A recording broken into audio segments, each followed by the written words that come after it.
Take off your clown shoes because we are about to explore 7 different opinions on the current state of competitive TFT, and we're going to be covering all angles. So right now, people are asking me what's the best thing in the meta right now. In the content creation space, it is the Twitlongers right now. So we are going to be summarizing all the ones that have came out so far from the very popular pro players such as K3 Soju, Bebe. We're going to be going over some of the up-and-comers such as Ramkev. We have opinions from retired TFT players from Agon, and then we're also going to have Mortdog's point of view, who is the game designer of TFT. Along with that, I am also including some of the very lesser-known players' opinions as well. And we are going to be summarizing all of this. We're going to state all the problems right now. We're going to state some of the things that are going well, and we're going to be offering some solutions at the end, so be sure to stick around for that. I'll leave links in the description below or in the pinned comment for every single article we are going to go over today, but I'm going to try to condense this as much as possible while still trying to get their main points. And we are going to be focusing solely on competitive TFT. So all this game balance stuff, we are going to be skipping over that. Right now we are looking at K3 Soju. The main points he wants to make, and Mortdog actually covers over line by line everything that Soju wrote here, is essentially that 120% is bad. The EV of tournaments, or expected value, that's kind of like one way of looking at how valuable to your time is playing in TFT tournaments is. We're going to be looking at the format for each of the tournaments because there was one situation where player bot forward in a single game over 6 games and didn't make it to day 2. And his bot 4 was actually like a 5th or something like that. So there are issues with the format there. Lastly, K3 Soju was not happy about the investment from Riot for TFT compared to their other games. Mortdog did react to this, and pretty much what he was saying, and keep in mind guys, Mortdog has no impact on the competitive scene. Like, he is the designer, but designers don't do like the esports section, for example. Mortdog also raises a question of who should be the targets of TFT tournaments. Is it only the super popular pro players? Is it the up-and-comers? Is it the people who are really good at the game who don't really have a following?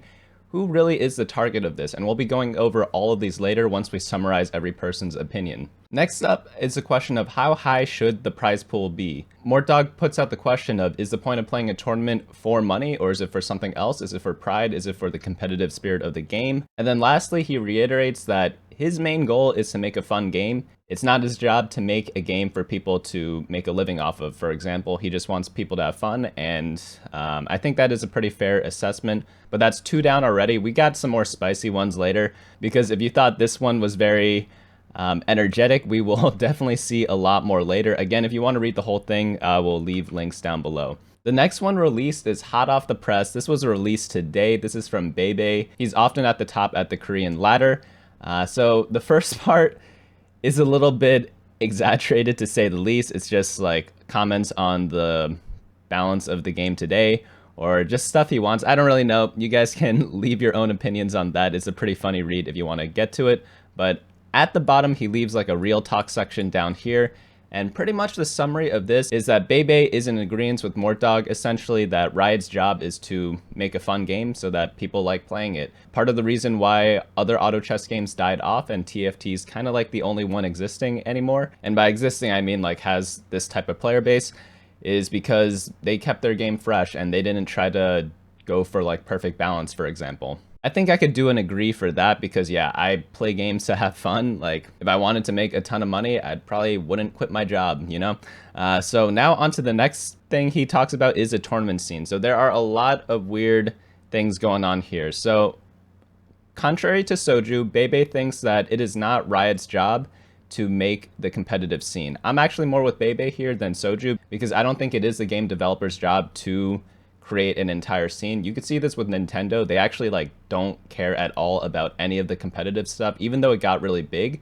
For example, in Super Smash Bros. They're just focused on making a good game. In fact, I think Nintendo actually tried to kill Super Smash Bros. Melee competitive scene, and yeah, so at least Riot isn't purposely sabotaging us right now, so I don't think we have anything to complain about there. So even though Riot would benefit a lot from their game being popular in an esport, I am pretty much in agreement with Bebe here. Next thing, not so much. So what Bebe proposes as a solution is to go for more of like a stardom system in the TFT scene versus what we have now, which is more of like a open qualifier type of deal. No one gets special treatment, and therefore maybe some of the less popular players make it into the tournament and therefore does not generate as many views. He also states that TFT is mostly watched by the Maniac players, which is like the more involved people, so it isn't really that great for general public consumption. I do agree with that, and I don't think I have a good solution to this, but I don't think his is that great, because what he wants to do instead is to focus on a stardom type of scene where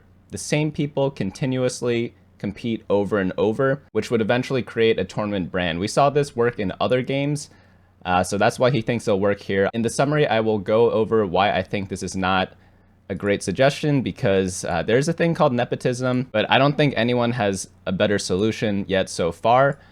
So we'll get into that part later. Lastly, he kind of proposes like maybe the time has gone and passed for a competitive TFT to be viable. When they started doing tournaments in set 3, I think that was actually one of the prime times to kind of go for this type of thing, because that's when they started doing all these big tournaments. The first world champion was declared in set 3, and that was when I was actively watching this too. Right now, I kind of like half watch the competitive scene, and that's coming from like someone who is very involved in the game. Going into the next one, we have Ramkev, and this one is a little long. It is a bit of a read. So again, I'm going to try to summarize it as best I can while including as much as I can. So the first complaint is going to be the sample size of the tournaments. So this was the person who K3 Soju was talking about before, who got knocked out in 3 games, even though he had one of the best score lines, if not the best, in that tournament so far.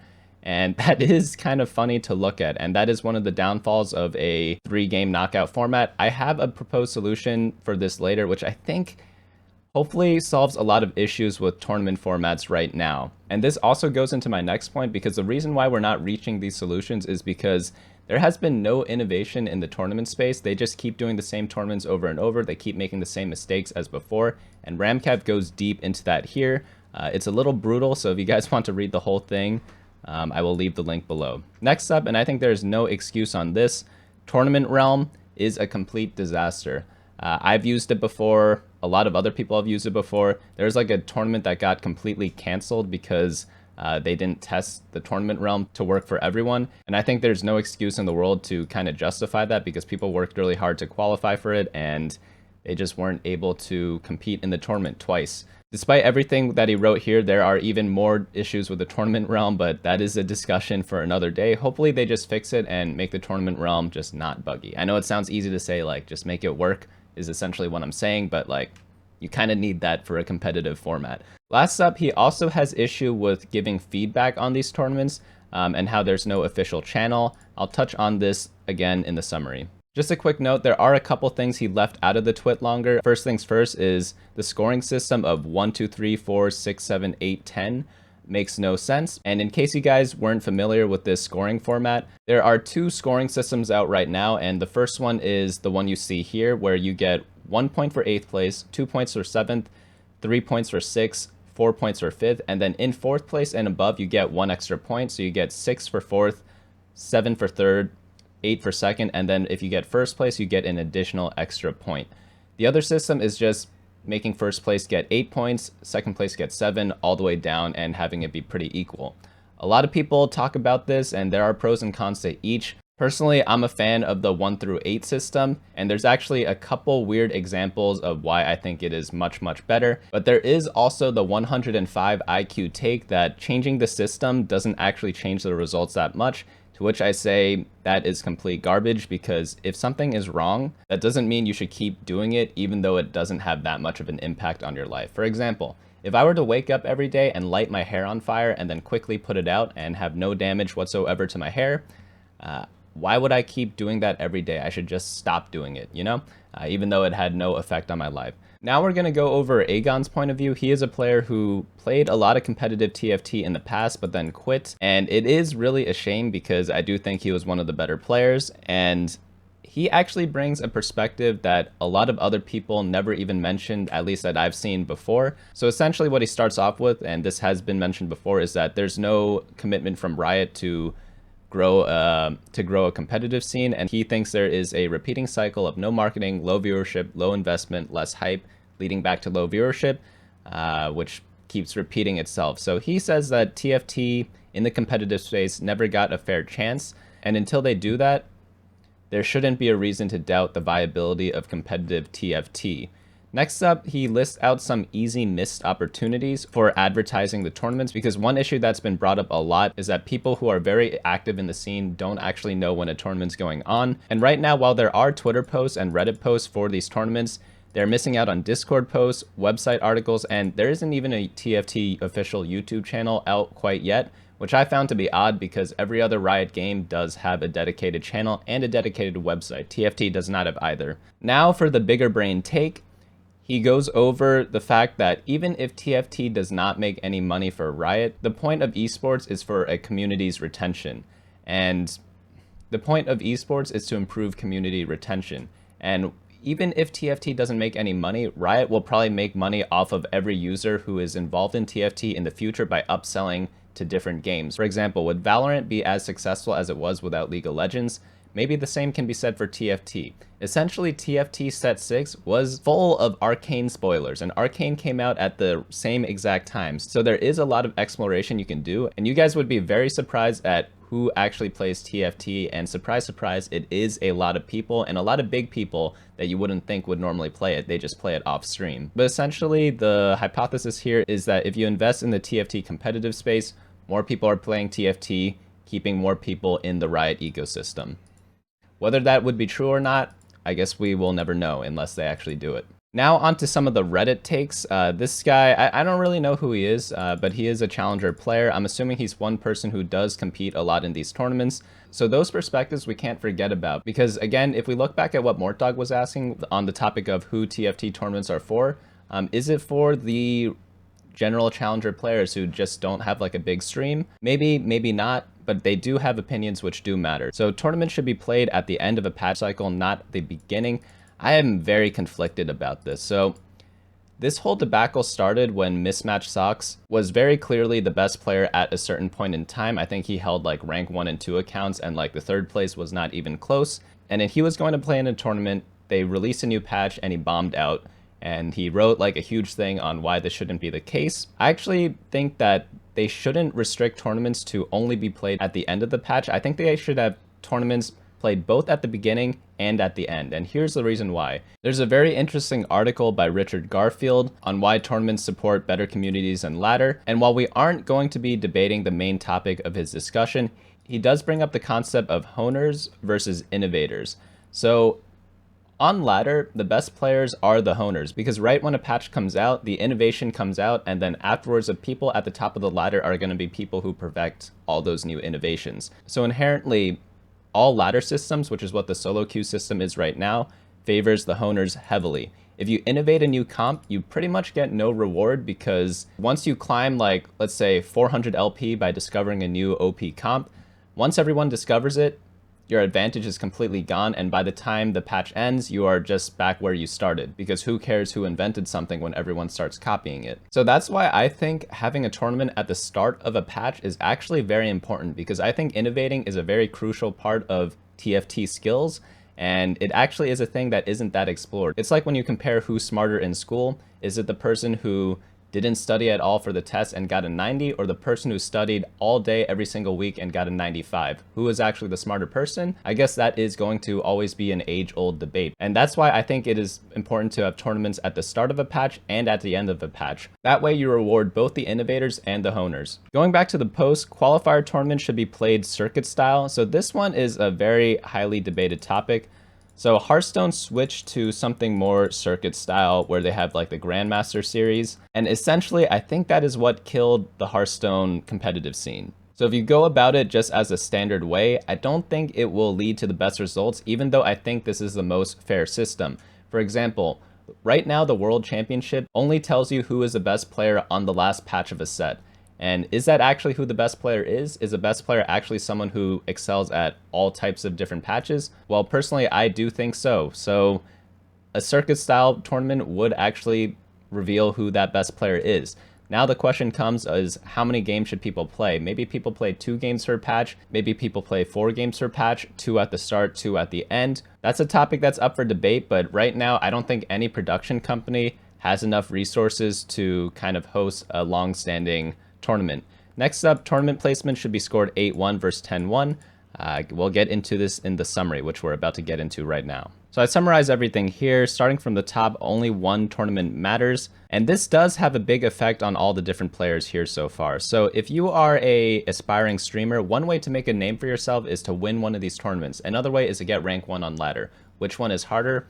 I think getting rank 1 on ladder is, but it does kind of start off your stream. That's like the advice I give for people who want to do it. It is very hard, and that's why the job is very difficult to get. But winning a tournament is another way to do that, and I don't think these players are affected by having only one tournament mattering, because all the smaller ones that the huge streamers don't really like to play in, that's the bread and butter for all the people who are up and coming. Next up, I want to talk about the concept of having a main set winner and a half set winner. So I think there should maybe be 2 winners per set, because most players play during the main set, such as set 6. There's never been more players after you release a 0.5 set, so why are we having the World Championship on a 0.5 set when less people are playing? I think this is going to be even more exaggerated in set 6 and set 6.5, because set 6 was apparently one of the most popular sets ever, and then we have 50 people complaining about set 6.5 when it literally came out like 2 weeks ago or something like that. Next up, we have Tournament EV, and I think this could be solved very easily. We need to somehow make a way for winning a tournament to actually mean something above the prize pool. I remember when people were playing League of Legends before LCS existed, no one actually cared about the prize pool. People were proud of winning IPL 5, for example. People were proud of winning the IEM Masters or whatever it was called, and DreamHacks alike. I don't think there is that type of hype in each of these tournaments. I have no idea why, but it seems that like the winner of the Innovation Cup doesn't have quite the same ring to it as like a winner of a DreamHack event. Obviously, those companies have like a strong brand name and prestige that comes with them through their history. And maybe if LANs come back, because when TFT came out, that was when all the restrictions hit on travel, maybe that prestige does come back and it is more worthwhile to play in these tournaments. But maybe some of these companies could host an online tournament for TFT, and maybe that would mean a lot to some of the players. Next up is the topic of overlays. This was from K3 Soju, and this is where I think the tournament organizers right now, at least in North America, are falling way behind. So Soju does not like having overlays on his stream because his stuff is viewed by 20,000 people every single second, and that is a lot of people. Soju's watch time, just to put in perspective, my YouTube channel, I am able to live off of it without my job, just like off the YouTube money, and it's not anything crazy, but it's like something that's livable, right? And Soju's watch time in one stream is more than what I get in an entire month. If you just think about the money that tournament organizers can make for the prize pool and for themselves just on the overlays is actually ridiculous. I think they are dropping the ball because their overlays are very obnoxious from what I've seen so far, but they don't actually do anything except for advertise themselves, which I think is kind of bogus and kind of a missed opportunity from the tournament organizers. More on the tournament organizers later because I have a big rant about them. So essentially, my suggestion for Tournament EV is just have more prestige for the winners somehow. I have no idea how other than like having like a big brand name come in, but I am open to other thoughts. So next up, we have the tournament format. So right now, the sample size, that was the biggest complaint. The issue with sample size is that the more games get played, the lower the tournament EV is because you have to spend more time playing the tournament. Also, it becomes more costly for all the production teams. So what is the best sample size? It probably isn't 3 games because we've all had bad days where we just go like 4-4-8 or something like that, and you would get knocked out had you been playing a tournament. So my suggestion to this is maybe we could have 3/4 of the people making it through to the next round in a 3-game knockout. What this actually accomplishes is in one day of TFT, you could do 2 3-game knockouts and have 3/4 of the people make it every time, which would effectively reduce the amount of participants in half, which is what a lot of tournament formats do right now. They start the first day, cut it in half for the second day, and then cut it in half for the third day. And this would essentially be doing the same thing, but it makes it so if you bomb out in a couple of games, you can still kind of make it. It's not the best solution because it doesn't reward the winners that much, and it still has 3 games deciding whether you get knocked out. So if you go like 6-6-8, you'd probably be out, but maybe you deserve to be out at that point. However, I feel like this format does introduce a lot of other positives. And also I have this other thought to kind of solve tiebreakers a little bit and to make the first 3 games more meaningful is that after the first 3 games and you make it, you divide your points by 2 or some other arbitrary number, I'm not really sure yet, and then have 3 more games, and then the top 6 of total points of that format would make it onto the next round. So what this solves would solve the AFK crisis, because a lot of times when players don't have any more hope in winning the TFT tournament or moving on to the next round, they just AFK or they make up some like IRL excuse of getting out of there and dipping. So this would solve that, because most people can always make a 6. If you go like 6-7 and then you get a first, you could still make it through with that type of score. Next up, this rewards consistency. I know it sounds weird because you still can get knocked out in 3 games, but I think it does improve consistency because this format rewards your first 3 games but doesn't put too much importance on it. Does prevent scenarios that happened to Ramkev where he dominated the first half and then barely missed out on the second half. Next, this does have okay tiebreakers from like the point division because it creates more sort of break points. So I think it does an okay job at that, albeit not the best. And lastly, and most importantly, doing this 3-game format doesn't increase the playtime, because most tournaments, they do not like having more than 6 games in a day. And most players also don't like playing more than 6 games in a day, because when you're playing it competitively versus playing it casually, these games are a lot more draining. Next up, let's discuss the 1 through 8 versus 1 through 10 point format. So the 103 IQ take, essentially what I'm saying is these are the people who are a little smarter than average, but they're by no means in like the top percentiles of intelligence. They say that the 1 through 8 versus 1 through 10 point system doesn't change the results that much. Again, I leave the example of lighting my hair on fire and then putting it out very quickly. It doesn't change anything about my day. My hair's still gonna look like garbage, but maybe I shouldn't do it because it is dumb to do it. So I went ahead and took the courtesy of getting all the scores from the Zon Cup, and that is the tournament that Ramkev played in, and I checked out to see if the 1 through 8 format would have changed anything compared to the 1 through 10 format. So in Ramkev's lobby, in a 3-game knockout, he actually still would have gotten knocked out. So no changes here, and even the points stayed exactly the same for this triple tiebreaker. Now we go on to the next round of the tournament. We actually see that in 2 different instances in these 2 lobbies, someone else should have moved on if we use the other point format. So the first one here, we have Sehun Kim and Fingerlickin. Sehun got 25 points in the 1 through 10 format, Fingerlickin got 24, but if you did the 1 through 8 format, Fingerlicker actually got more points and he would have advanced instead. So that is, again, one instance in just like a random tournament that I picked out because someone played in it. Next up, we have this next lobby between Setsuko and Kievix. I hope I'm saying that correctly. Apologies if I did not. But in this one, Kievix got 23 points versus Setsuko's 22.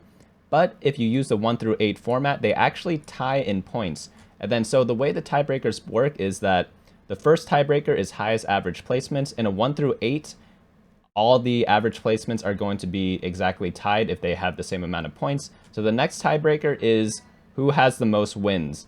Right now, they both do not have any wins, and then the last tiebreaker would be who did better in the last lobby, and in this one, Setsuko actually did better and would have advanced. We see the same exact situation over here, where Darth Nub got 24 points and Panup got 23 under the 1 through 10 system, but in the 1 through 8, they actually tied, but luckily Darth Nub won the last game tiebreaker, so he actually would have advanced anyways. But if the games happened in a different order, Panup easily could have advanced over Darth Nub. That is essentially a coin flip. But you're telling me that 3 potential lobbies out of 8 could have had an effect? That is pretty big. That's like, even if you just take these 2, that's 25% of the results would have been different. Let's go down to the next round, and luckily, and I mean very, very luckily, there were no results affected in the finals. However, there was one more tie that would have happened that did not. So in this one, iCopy Keen got 32 points and Kovanel got 30 points. But under the 1 through 8 system, they actually would have tied at 27. Even though this didn't actually change results, it did come down to like a very close tiebreaker. But again, you can imagine scenarios where this kind of flips over and a different winner would be awarded. So one thing we have to keep in mind, if a tournament format is known, you obviously play around that type of point scoring system. So people might be playing more for first in this case. People might be playing more for like top 6 in the other cases. One thing is for sure though, if you are one of the top 8 players in the world and you're playing against the other top 7 players, the games are going to be very close. You don't actually have that high of a chance of getting first place in your lobbies because you're playing against people who are very equally skilled to what you are. So it's actually very rewarding to play for those 6th places, play for those 7th places, and I feel like the 1 through 8 scoring system definitely rewards that. People keep saying tournament is different from ladder. Well, then show it through your point system, because right now on ladder, if you get a top 4, you always get 10 LP. If you get top 5, you always lose at least 10 LP. So I feel like that should be one difference between tournaments and ladder, and have it be reflected through the point scoring system and reward people who actually play for 7th in games where they realistically could not have gotten better than that. Next, let's look at the considerations from the production team. So again, we already went over, like, the longer a tournament is, the more expensive it is to produce, leading to a lower prize pool and also leading to less EV because you need to play more games. So we do have to consider this. I'm not really sure what the best solution is. That's why I really like this 3/4 people make it, at least for the top 128 or top 64 rounds. Maybe once you get to a top 16, you could experiment with different stuff. Next up, we had the live versus VOD discussion. This is a point Ramkev made where he said TFT would be better if it was not live. I actually completely disagree with this. I feel like the only reason why I tune in is because it is live. The only sports that I can think of that have non-live televised events is like poker, but I think having the replay system doesn't actually add any value. I think they just do it as an anti-cheating system because the casters don't actually go that deep into the analysis despite having unlimited time in a replay. Next up on the whole making stars discussion, oh boy. So essentially, would you just start making the stars right now based on whoever is most popular right now? I'm guessing that would be the case. Let's say we did this in set 1 or 2. You know who we'd miss out on? We'd miss out on Kyun because he didn't blow up until set 3, which would be a little weird. Maybe he wouldn't be discovered at all because everyone would be so focused on the current stars at that time. Another weird thing that would happen is, do you guys remember a player named Polt? He was a former StarCraft 2 pro who went into TFT. And imagine if before he proved himself as a TFT player, he just automatically got invited to all of these events. Everyone would start doubting his skills. And even after he proves himself, people would say, oh, he only got to that point because he was allowed to play against all these other players. It wouldn't really be that great for producing a competitive environment. What star systems are for is for random tournaments who are purely doing it because they want to promote something. So if you are like an IPL or something like that, I don't even know if they exist anymore, but of course you would invite players. That is perfectly fine to do, and you could do the stardom thing there. But for the World Championship, you actually need it to be a competitive environment, because if it isn't fair, like, they're not actually the true champion. There are many other examples, but I'm just listing out 2 really big people where a lot of perceptions, or even whether they make it or not, would be affected by having the star system. But I'm sure there are a ton of other smaller creators who would just never get discovered and not even break into like even the small content creator type of size. I really disagree with the system, even though it makes sense on paper if you're trying to create an entertainment platform. Again, this goes back to the question of, is competitive TFT for the players or for the viewers? I think it's a mix of both, but I don't think the making stars thing is the best system because of the next point, nepotism. So in esports, it's already riddled with so much nepotism. Imagine a scenario right now. People in gaming, I've noticed at least, are either doing really well in life or really badly. I don't know why. Maybe I have a low sample size because I'm just doing it off the people I know, but I think that is pretty true for the whole industry. So if you have people who aren't at their highest point in life and they need a job, who are you going to hire? Maybe you're going to hire your buddy, maybe you're going to hire your girlfriend, maybe you're going to hire your boyfriend. Essentially, the entire esports industry and gaming in general, I feel like the hires are much weaker than the rest of the corporate world. And even though the corporate world does have its own issue of nepotism, it is just even more pronounced in the gaming space. Feel free to prove me wrong. I don't want to call anyone out, but it is a pattern I've noticed since I started playing games like, I don't know how long ago, like 15 years ago or something like that. And right there, we were just talking about the companies hiring people. Now imagine switching this into choosing who gets to become a TFT star. Do you think that someone would hire their friend? Is a new strategy for becoming a TFT pro sucking up to whoever a big streamer is instead of getting good at TFT? I feel like that would cause a big issue as well. I already threw a fit like 2 years ago because of the tournament system of Cloud9, where for a Worlds qualification, they had an invitational, which I thought was complete nonsense. You could have an invitational for like your own cups. Like if I were to host my own tournament, or if like some random company were to host their own tournament, I wouldn't mind if they invited players. But for the World Championship, you can't do that because that gives an unfair advantage to the biggest tournament in the entire scene, which is supposed to be based off of who the best player is. So I already threw a fit on this. I'll put a link up here in case you guys want to watch that rant. But essentially, I feel like they invited players who were not up to par with the rest of the invites and with the rest of the competitors. And that is a pretty big issue because I have to think that nepotism and whoever people are friends with was at play. I believe Raynad had the best take on this because I remember he complained about someone being invited to all tournaments and he couldn't think of a reason why, and probably the reason was just because he was friends with some of the tournament organizers. I won't play that clip because I have nothing against that particular person, but yeah, you guys can search for it online if you really want to. So next up, we have why do people participate in tournaments? This was from Mortdog. Yeah, I feel like it's for the competitive space. Ramkev did say in his Twitlonger that he doesn't care about the money. He just wants to play his best game, try to be the best player, and hopefully be recognized as such if he truly is. I don't know if he is. I guess no one will know because the formats are pretty garbage right now in my opinion. But let me know your thoughts on this in the comments below. Is it for the people grinding to get to the top? Is it the stars? Who do you think this is actually for? And also for the stars thing, like where is the cutoff for who gets to be a star? If you have like 10 popular players and you can only choose 8 of them to be in a top 8, like what the hell? Imagine if you have like a huge stream and you're like the 9th person, do you just like not get to play?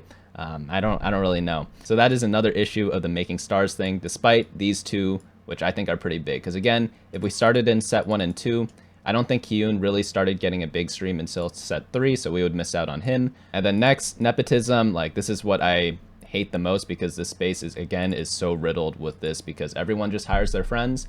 And luckily, I'm not too affected by that because I don't really have a need for money right now.